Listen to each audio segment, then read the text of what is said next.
Chromosomes. Little strands of nucleic acids and proteins are the fundamental genetic instructions that tell us who we are at birth. Most people are born with 46 chromosomes, but each year in the United States, about 6,000 people are born with an extra chromosome, making them a person with Down syndrome. If you've ever encountered someone with Down syndrome, you know that they are some of the kindest, most joyful people you will ever meet. They truly have something extra. My name is Lisa Nichols, and I have spent the last 24 years as both the CEO of Technology Partners and as the mother to Allie. Allie has something extra in every sense of the word. I have been blessed to be by her side as she impacts everyone she meets. Through these two important roles as CEO and mother to Allie, I have witnessed countless life lessons that have fundamentally changed the way I look at the world. While you may not have an extra chromosome, every leader has something extra that defines who you are. Join me as I explore the something extra in leaders from all walks of life and discover how that difference in each of them has made a difference in their companies, their families, their communities, and in themselves.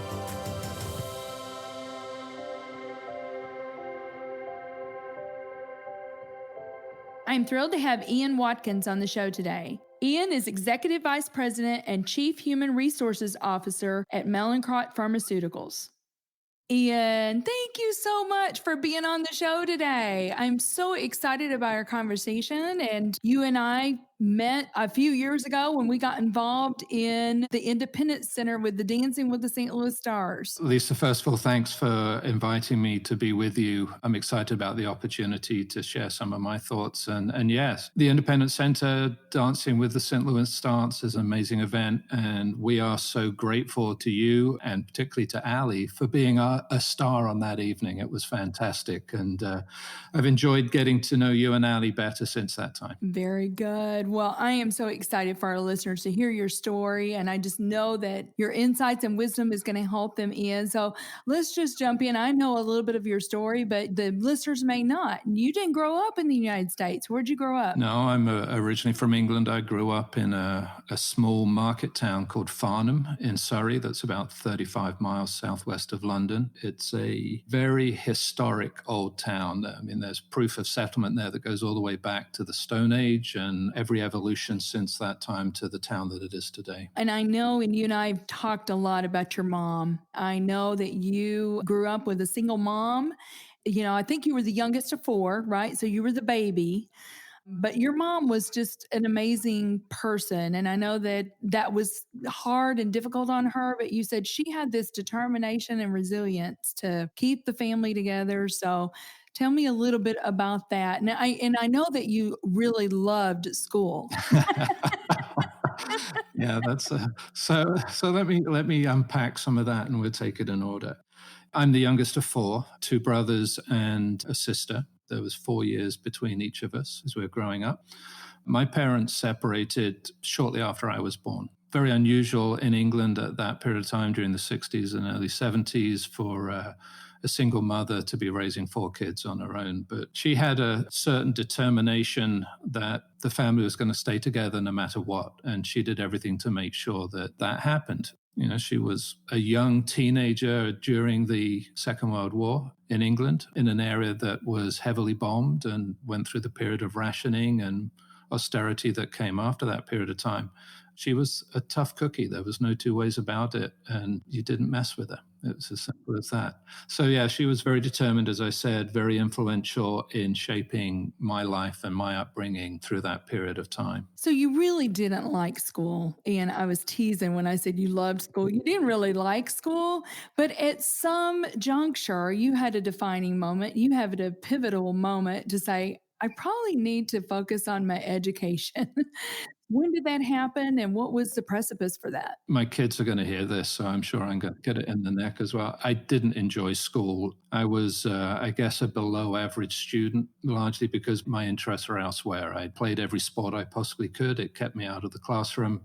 I'm pretty sure at that time, if ADD was a diagnosis, I would have been diagnosed with ADD. So I did what I needed to get through school. We were a very poor family. There wasn't a lot of money going on. So the prospect of me going on to university was zero. My brothers and sisters did not go on to university before me. So I went on to work. And that's when it really dawned on me that I needed more and I needed to be a little bit more focused about learning and growing my capabilities.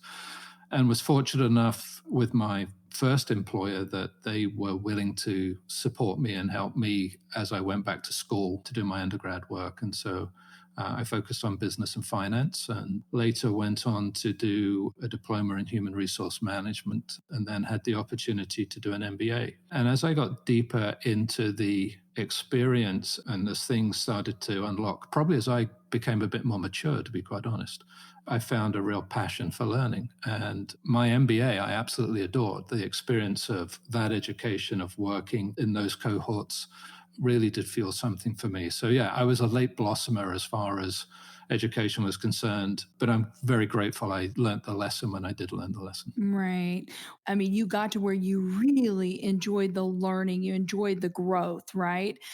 And let me just say it out there. I mean, the HR function is such an important part of any organization because you are the one that is setting the culture, you're the one that's developing the people. And so I know for what you're doing today, because I know Mallinckrodt is all about innovation. I mean, you've got to be planting that love of learning in your people, to continue to grow. So you are the CHRO for Mallinckrodt. And for those who don't know Mallinckrodt, Ian, if you could just take us back, I think it was three brothers from Germany that founded Mallinckrodt. Can you tell just a tiny little bit of the history? Mallinckrodt's a really fascinating company, and I've been with the organization now for 8 years. But you're right, it was brothers that came across from Germany. They settled here in St. Louis. In fact, we have a manufacturing facility downtown right on the river. That is the original Mallinckrodt site. So we have more than 150 years of history as an organization and 150 years here in St. Louis. And it's a company that was founded in chemistry, has had many evolutions as we've evolved. We've played a role in refrigeration. We've played a role in photography. We've played a role in many drugs, which are used today for things like pain management and other disease management. We've been heavily involved in diagnostics with imaging products that have helped diagnose cancers and other diseases, and have grown to the company that we are today, which is a combination of a generics company, a hospital products company, and an autoimmune and rare disease company. So it's a fascinating organization, and I'm very proud to be part of the management organization there. Well, we're glad to have you here.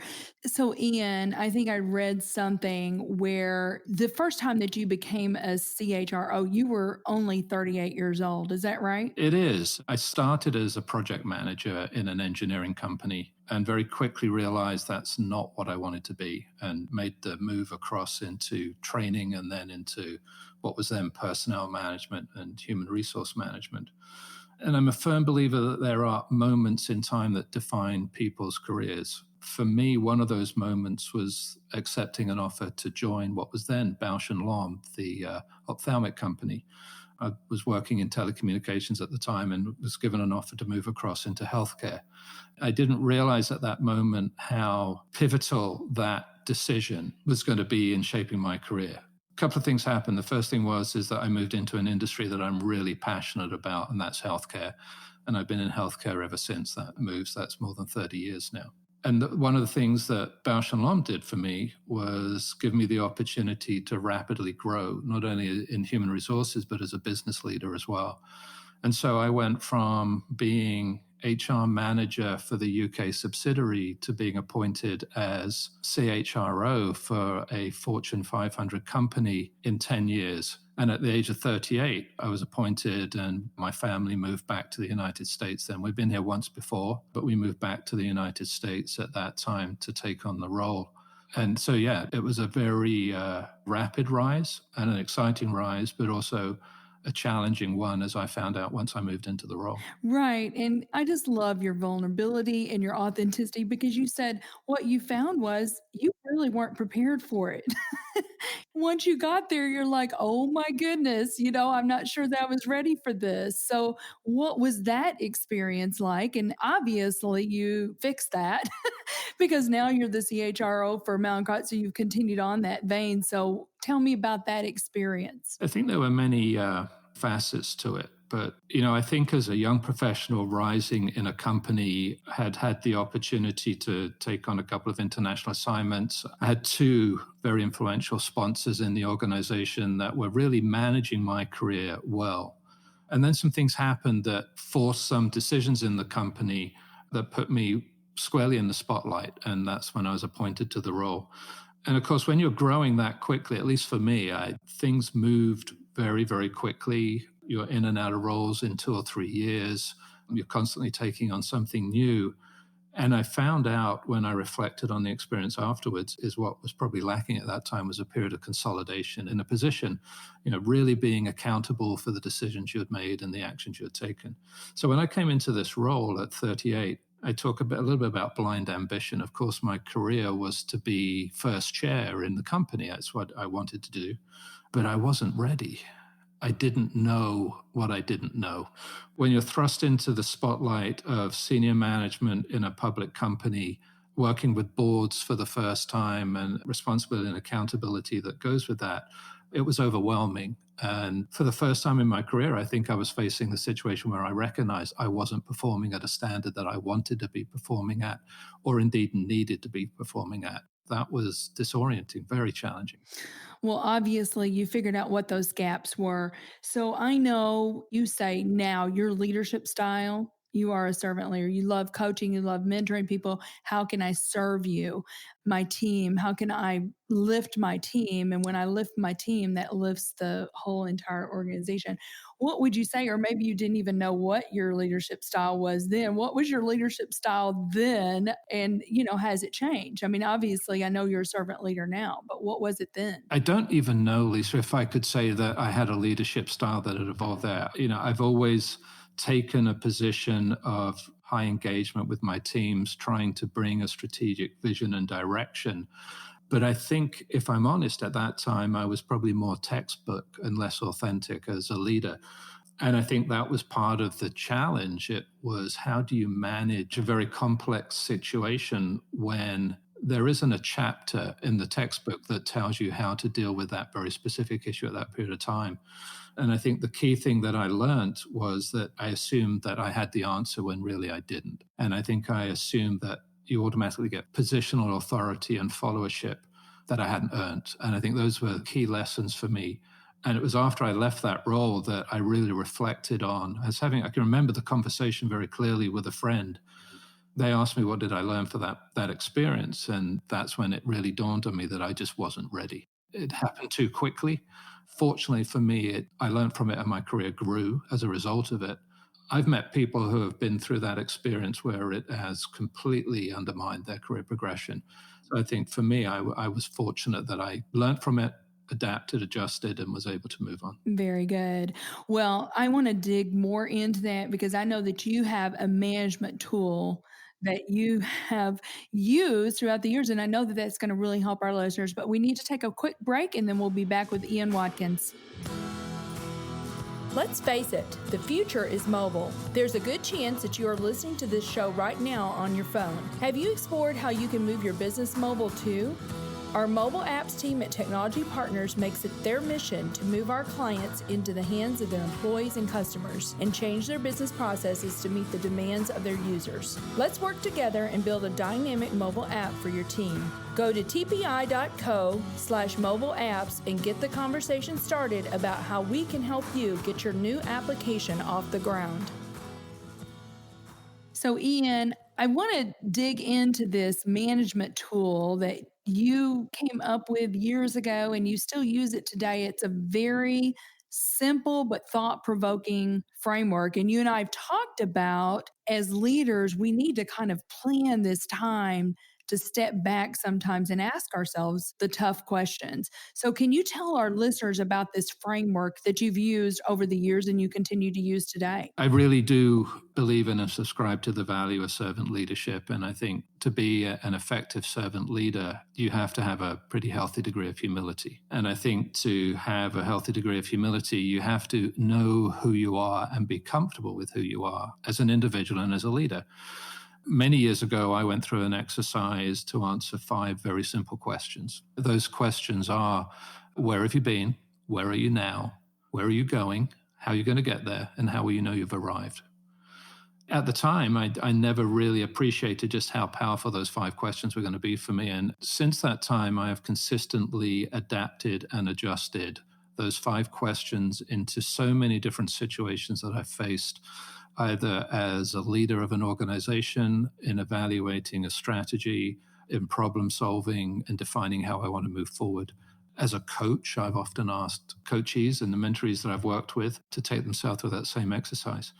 So it's far from rocket science, but what it has done for me is get me to really think about who I am and challenging me on whether I'm comfortable with who I am.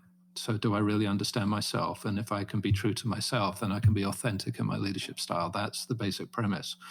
And for me, it works. And I think for others, it's worked. And it's derived from a self-managed learning tool. So that's kind of where it's come from, Lisa. I love that.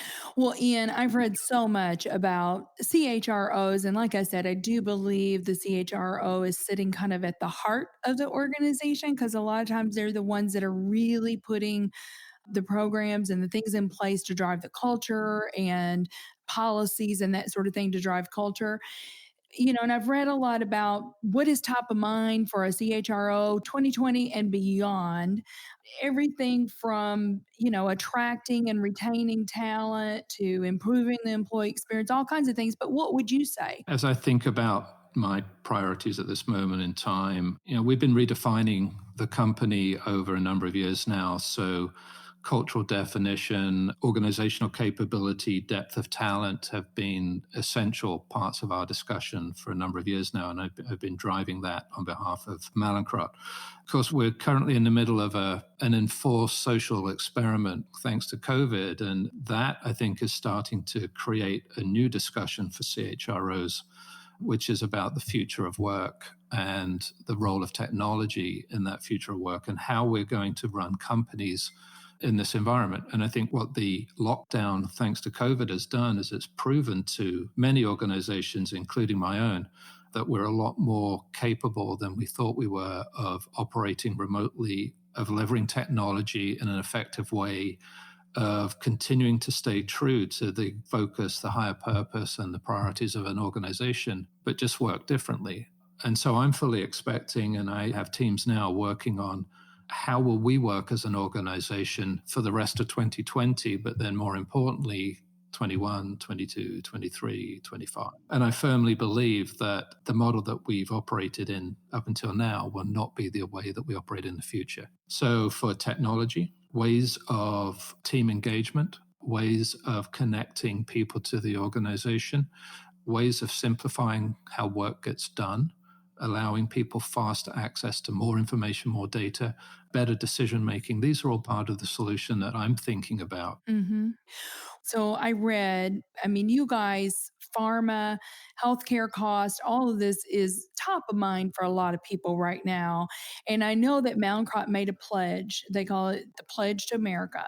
Create the best possible healthcare, the lowest possible cost for the greatest number of people. And I know that one of the ways that you guys are doing that is through innovation. So first of all, I just want to say thank you for how you're showing up with COVID because I know you have a drug that helps people breathe better, right? It's not necessarily a vaccine, but how is innovation playing a role in reducing the cost of drugs and, making it more affordable? Lisa, thanks first of all for calling out the role that we're playing with COVID. We do have a pulmonary drug which is in use in the intensive care suites for patients that are having respiratory challenges, and our teams are focused on that.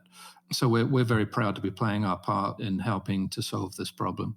With respect to pharmaceuticals in the industry, I mean, I think the first thing is we need to understand that pharmaceuticals is a very small part of the overall cost of health, but probably at the leading edge in many areas in terms of innovation. Mallinckrodt is a very small part of that, and we have made our pledge, and we think about that in a number of different ways.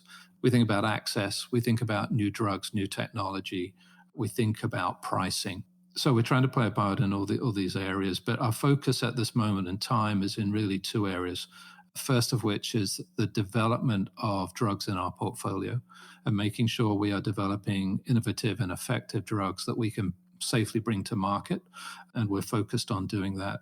The second thing is about improving the delivery of the drugs that we already have in market. And we have a number of things going on in that, which will make use of our products easier for patients that need them. And one of the things that is characteristic of patients with receiving Mallinckrodt drugs is that they tend to be very sick individuals.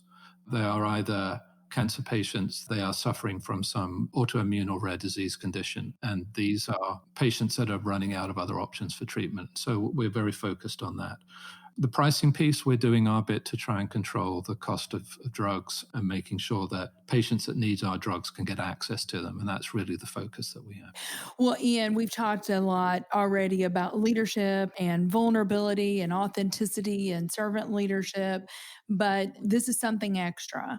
So, can you talk about a time anecdotally, maybe, like a leadership misstep? I mean, is there anything else anecdotally that might help our listeners as they're kind of thinking about their career ascent? Yeah, one thing that our company believes in very strongly is true diversity of our workforce, so that our workforce reflects the patients that use our drugs. One thing that I do believe, this may not necessarily be a misstep, but I think a point which is important for people. As we are dealing with many social challenges at this moment in time, one of the things that I've realized is the importance of being informed and educated and being bold enough to go out and have discussions with people that really do know. So I've been sitting down in my organization and asking people to educate me about what it means to be Black in America today, what it means to be gay or lesbian in America today, what it means to be transgender, because I don't have those life experiences.